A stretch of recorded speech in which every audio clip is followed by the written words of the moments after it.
What's up mga ka-recap? Kung gusto nyo ang mga ganitong content about time travel and sci-fi, huwag kalimutang mag-subscribe at i-like ang video na ito upang magganahan ako sa pag-upload ng mga bagong videos at sabay-sabay tayo mag-enjoy. Halika, simulan na natin! Isang maganda at maaraw na araw nang magsimulang lumipad ang komersyal na eroplanong IA-42 mula Dallas patungong London, sakay ang mga pilotong sina William at Daniel. Maayos ang simula ng biyahe, ngunit makalipas lamang ang ilang sandali, nagsimulang kumilos ng kakaiba ang mga instrumento ng eroplano. Tumawag si William sa ground control para humingi ng tulong, ngunit sinabi sa kanila na malinaw ang himpapawid at dapat lang silang magpatuloy. Saglit lang ang kanilang paghinga ng maluwag dahil bigla nilang nakita ang isang napakalaking bagyo sa mismong harapan nila. Kahit iginiit ng ground control na wala itong naroon 5 segundo pa lang ang nakalipas. Wala silang ibang pagpipilian kundi ang dumaan mismo sa bagyo, kaya ipinaalam ni William sa mga pasahero na makakarana sila ng matinding turbulence.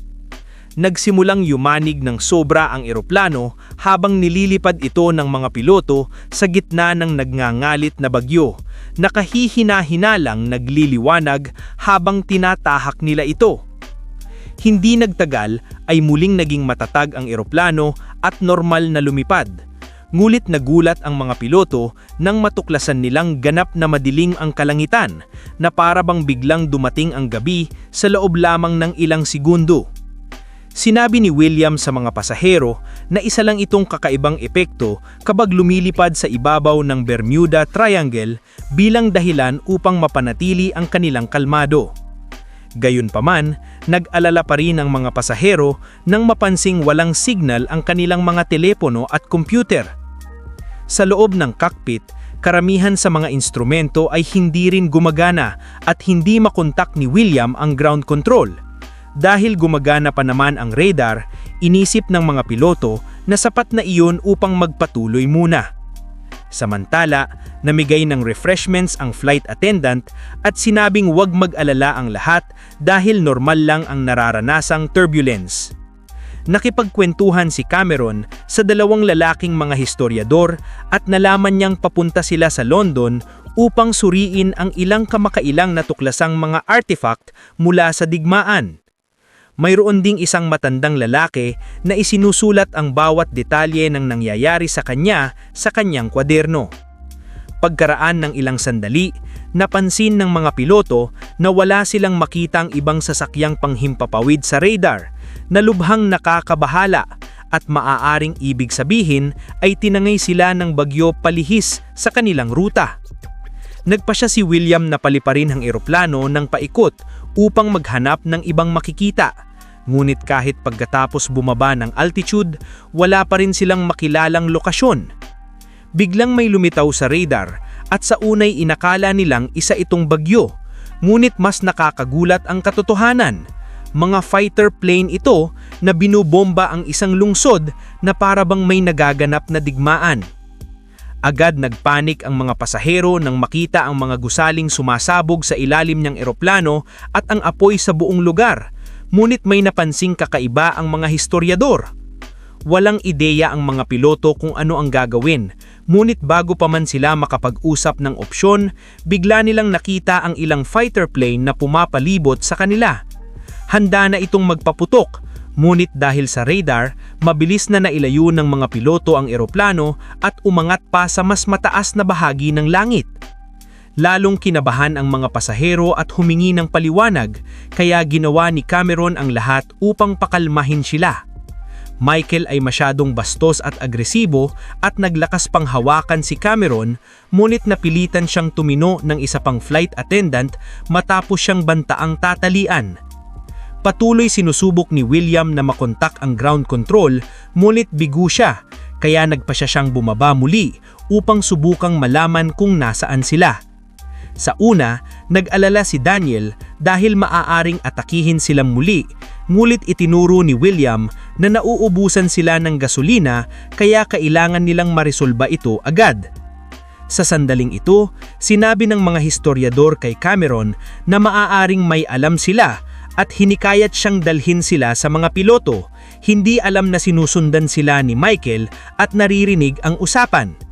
Sinabi ng mga historiador sa mga piloto na ang mga fighter plane na kanilang nakita ay hindi na ginagawa mula noong 1945 at pag-aari ng Luftwaffe, ang Air Force ng mga Nazi. Hindi sila sineryoso ni William at sinubukang paalisin sila, ngunit nang mahulaan ng mga historiador na nawalan na ng lahat ng signal ang eroplano, nagpasya si William na bigyan sila ng pagkakataon. Ipinaliwanag ng mga historiador ang teorya na bumalik ang eroplano sa taong 1940 at nasa gitna na sila ng ikalawang digmaang pandaigdig at kung nadala sila dito ng isang anomalya, kailangan nilang makahanap ng isa pa upang makabalik sa kanilang panahon. Para kay William, katawa-tawa pa rin ang ideya ng paglalakbay sa panahon, kaya pinaalis niya silang pabalik sa kanilang mga upuan at pinakiusap na huwag ikalat ang kanilang baliw na teorya. Nagmamadaling bumalik si Michael sa kanyang upuan bago pa siya makita, at nang dumaan si Cameron, muli niya itong tinangkat hawakan, ngunit sapat ang pananakot ni Cameron upang mapabitaw siya. Pagkatapos, tahimik na pinakinggan ni Michael ang mga historiador sa likuran niya habang ginagamit nila ang kanilang mga libro at kalkulasyon upang unawain ang sitwasyon. Samantala, bumaba muli ang mga piloto upang maghanap ng anumang radio signal.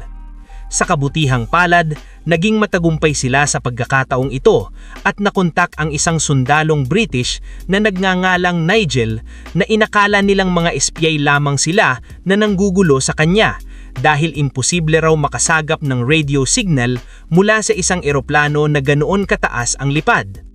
Nakiusap ang mga piloto para sa tulong at nang patuloy na naguguluhan si Nigel, tinanong ni William ang petsa na nagpatunay sa teorya ng mga historiador, June 17, 1940 nga ang araw. Ipinaliwanag nila ang kanilang sitwasyon kay Nigel, ngunit malinaw na papakabaliw itong pakinggan upang paniwalaan. Sa kabutihang palad, bumalik ang mga historiador sa cabin na may mas maraming detalye at sila ang nakiusap kay Nigel. Kinalkuyan nila ang tinatansyang lokasyon nila at nabanggit na nadaanan nila ang lugar kung saan lumubog ang barko ng Britain na Lancastria na ikinagulat si Nigel dahil ang barkong iyon ay inaakala pang aktibo pa. Nagpasya si Nigel na kumpirmahin muna ito sa kanyang nakakataas at nangakong tatawag muli. Habang wala ang mga historiador, kinuha ni Michael ang kanilang mga libro at tuluyan nang napagtantuan ang nangyayari. Galit na galit, tumayo siya at sinabi sa ibang mga pasahero ang nangyayari. Iginiit niya na maaaring patayin si Hitler at pigilan ang ikalawang digmaang pandaigdig gamit ang impormasyon sa libro. Karamihan sa mga pasahero ay hindi sineryoso siya at pinagtawanan lang sila, ngunit may ilang naniwala at pumayag na tulungan siyang agawin ang cockpit. Sa kabutihang palad, may 2 sundalong Amerikano ding sakay sa eroplano at agad silang namagitan. Ipinaliwanag nila na ang pag-hijack ng cockpit ay terorismo anuman ang layunin. Nagbunsod ito ng suntukan na sinabayan ng hindi nagkawalang akla ng mga flight attendant at matapos ilang palitan ng suntok, nagawang mapigilan ng mga sundalo ang mga hijacker at ibalik sila sa kanilang mga upuan, saka bantaang tatino ang iba. Malipas ng ilang minuto, muling nakontak ni Nigel ang eroplano at kinumpirma na tama ang kanilang impormasyon tungkol sa Lancastria. Sa katotohanan, nakatulong ang kanilang intel upang mailigtas ng maraming tao, kaya nagpinwalaan na sila ni Nigel. Gayunpaman, nabanggit din niya na may ilang misyon na naganap ng iba kaysa sa alam ng mga historiador na nangangahulugang nasa alternative bersyon ng nakaraan sila. Handa ng tulungan ni Nigel na ilapag ang eroplano, ngunit kailangan muna nilang malaman ang eksaktong lokasyon nila at sa kasamaang palad ay tansya lamang ang maibibigay ni na William at ng mga historiador. Binuksan ni Daniel ang lahat ng mga ilaw ng eroplano upang makita sila ng mga sundalong British, mulit minamatyaga ng mga Aleman ang kanilang usapan at nagbigay ng mga utos. Hindi nagtagal, pinalibutan sila ng maraming fighter plane na agad nagpaputok, Kaya matapos patayin ang mga ilaw, ginamit ni William ang kanyang karanasan sa pagpipiloto upang iwasan ang mga bala habang nagsisigawan ng takot ang mga pasahero. Nang naging labis na ang putukan, bigla niyang ibinagsak ang eroplano, hinayaang bumagsak ng ilang segundo bago muling ituwid bago tumama sa lupa. Sinundan sila ng mga Aleman, nguit ang kanilang mga matatandang eroplano ay walang kakayahan na kasing husay sa pagmamanebra at karamihan ay bumagsak sa lupa. Sa kasamaang palad, may 2 eroplanong nakaligtas at nagpaputok sa cabin. Nasugatan si Daniel at nagkaroon ng ilang butas ang eroplano. Habang matagumpay na nailayo ni William ang eroplano mula sa kaaway, nagmamadaling pumasok ang mga flight attendant upang takpan ang mga butas at gamutin si Daniel gamit ang kanilang kaalaman sa first aid. Nababahala si William sa kakulangan ng gasolina at sa pinsala sa landing gear dahil sa putok at hindi na rin niya makontak si Nigel kaya hinikayat siyang kausapin ang mga pasahero upang magtulungan. Samantala, sinabi ng nakakataas kay Nigel na kung hindi siya makatatanggap ng balita mula sa kanyang misteryosong mga kaibigan, pasasabugin nila ang eroplano bago pa ito mapunta sa kamay ng mga Aleman. Matapos iwan si Daniel sa mga kontrol, kinausap ni William ang mga pasahero upang tuluyang aminin ang katotohanan. Ipinaliwanag niyang ginagawa niya ang lahat upang mailapag ang eroplano, ngunit nasira ang landing wheel dahil sa huling pag-atake, kaya kailangan niya ng tulong upang ayusin ito. Ibinunyag ni Teresa na isa siyang engineer at pumayag siyang tumulong na nagbigay inspirasyon din sa isang handyman na nagngangalang Hector na magboluntaryo. Dinala ni William ang kanyang bagong kupunan sa buntot ng eroplano at sa kabutihang palad ay agad natukoy ni Teresa ang problema, kaya sinimulan niyang ayusin ito sa tulong ni Hector. Nang matapos siya, nagawa niyang buksan ang pinto, ngunit ayaw pa ring bumaba ang gulong dahil may nakasabit dito.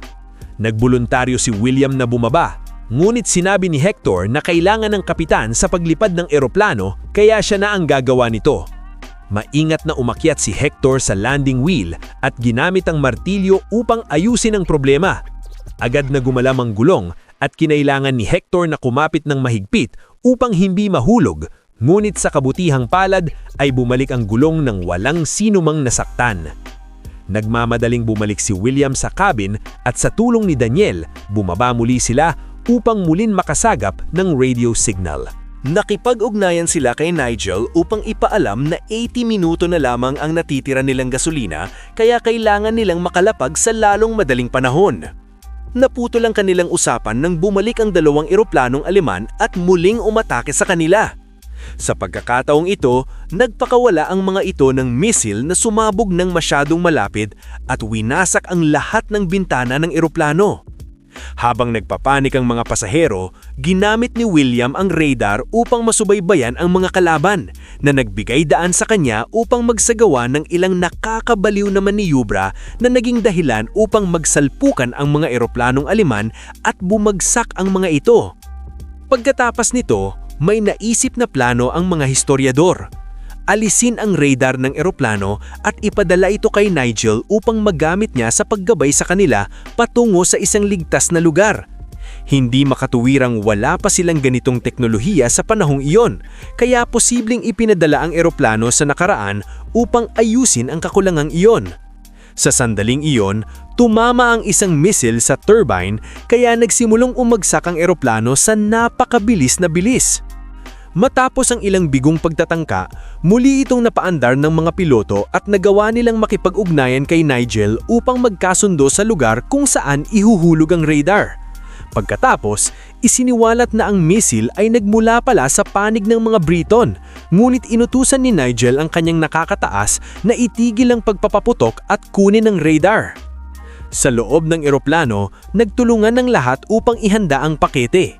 Inihayag ng matandang lalaki na bumili siya ng ilang laruang parachute para sa kanyang mga apo at ibinigay niya ang mga ito para sa kanilang layunin. At may ilang pasahero rin nagbigay ng kanilang USB battery. Pagkatapos, binalot nila ang radar ng maraming damit at isang bag at ikinabit ito sa mga parachute. Pagdating nila sa tamang lugar, itinapon nila ito palabas ng eroplano at agad na ipinaalam kay Nigel. Kasama ang palad, nasagap din ng mga Nazi ang usapan at sila ang unang dumating. Isang sundalong Aleman ang nagsimulang umakyat sa isang puno upang makuha ang pakete, ngulit sa sandaling iyon ay dumating ang ilang sundalo ng hukbong Briton at sumiklab ang isang bakbakan. Sa kabutihang palad, nanaig ang mga Briton at isa-isang napatay ang lahat ng Aleman hanggang sa matagumpay nilang nakuha ang pakete. Nagpadala rin ng mga Nazi ng mas marami pang eroplano upang habulin ang sasakyang panghimpagpawid ni William at sa pagkakataong ito ay tumama ang isang putok sa gilid ng eroplano na lumikha ng malaking butas kung saan may ilang taong nahulog. Matinding yumanig ang eroplano. Mulit-muli na namang gumawa si William ng isang nakakabaliw na galaw upang mailayo ang eroplano sa panganib. Sa sandaling matanggap ni Nigel ang radar, agad niya itong inihanda at sinimulang gabayan si William upang lumipad sa tamang direksyon kahit na papalapit na ang mga Nazi. Nang handa na sana silang magpaputok, dumating ang eroplanong Briton na ipinadala ni Nigel upang lumaban kaya nakapagpatuloy ng ligtas ang komersyal na eroplano. Biglang nakita si Nigel ng isang malaking anino sa radar na hindi kahawig ng anumang uri ng sasakyang panghimpagpawid at nang mas mapalapit ang eroplano ay napagtanto nilang isa itong bagyo na eksaktong kapareho ng nagdala sila sa panahong iyon. Mapanganib na hakbang iyon, ngulit dahil wala na rin naman silang natitirang gasolina, nagpasya si William na lumipad papasok sa bagyo at umasa na ibabalik sila sa kasalukuyan. Matapos magpaalam kay Nigel at sabihing kumapit ng mahigpit ang mga pasahero, pinasok ni William at Daniel ang bagyo at matapos ang matinding pagyanig, masayang nakita nila na sa wakas ay nakabalik na sila sa kasalukuyan. Lumilitaw na lumilipad sila sa ibabaw ng Berlin at sa kabutihang palad ay agad silang kinuntak ng ground control upang i-offer sa kanila ang isang bakanteng runway na maaaring paglapagan. Inilabas ng mga piloto ang lahat ng kakayahan ng eroplano at nagawang lumapag ito ng ligtas. Laking ginhawa ng mga pasahero na makabalik sa kanilang panahon kaya agad silang bumaba ng eroplano. Nang lumabas si William sa cabin, nakita niya ang matandang lalaki na nakaupo pa rin sa kanyang upuan at patuloy na nagsusulat sa kanyang kwaderno na may isang mapa na tila ruta na kanilang dinaanan at may pamagat na ang radar system na nagligtas sa Europa. Nang isirado ng matandang lalaki ang album, isiniwalat na ang pangalan niya ay Nigel, na nangangahulugang siya pala ang lalaking nagligtas sa kanila noong 1940. Timandubing mag-subscribe, mag-like at i-on ang notifications upang makanood pa ng mas maraming video tulad nito. Salamat sa panunood! Sana nag-enjoy kayo mga ka-recap. Anong masasabi niyo sa movie natin ngayon? Mag-iwan ng komento sa baba. At huwag kalimutang mag-subscribe sa ating channel para sa mga new updates at uploads. Kita-kits sa susunod na kwento. Salamat at mag-iingat tayong lahat!